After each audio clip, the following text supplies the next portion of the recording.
দক্ষিণ ভারতের ট্রেডিশনাল খাবারগুলির মধ্যে একটি খাবার হলো ধোসা। তো আজ আমি বাড়িতে বানিয়ে ফেললাম ধোসা। তো ধোসা বানানো সেরকম কোনো কঠিন ব্যাপার না, চাইলে তুমিও পারো করতে।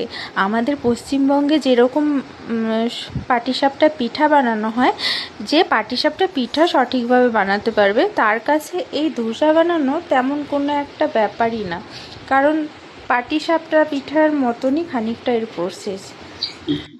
যেহেতু পাটিসাপটা পিঠে আমি খুব ভালোভাবেই বানাতে পারি, তাই আমার কাছে এই ধোসা বানানো তেমন কোনো কঠিন ব্যাপারই নয়। আমি খুব সহজে একেবারে বানিয়ে ফেলতে পেরেছি। কিভাবে বানাতে হয় সেটা আমি ভিডিওতে দেখিয়ে দিয়েছি, তোমরা শিখে নাও কিভাবে বানাতে হয়। খুবই সোজা প্রসেস, আর এটা কিন্তু খেতে খুব টেস্টি হয়েছিল। আমার হাজব্যান্ডকে আমি জিজ্ঞেস করলাম যে কেমন হয়েছে, তো বললো খুব ভালো হয়েছে, আর আমিও খেলাম, খুবই ভালো হয়েছে। এর সাথে নারকেলের চাটনি বানিয়েছিলাম, তো দারুণ খেতে লাগছিল।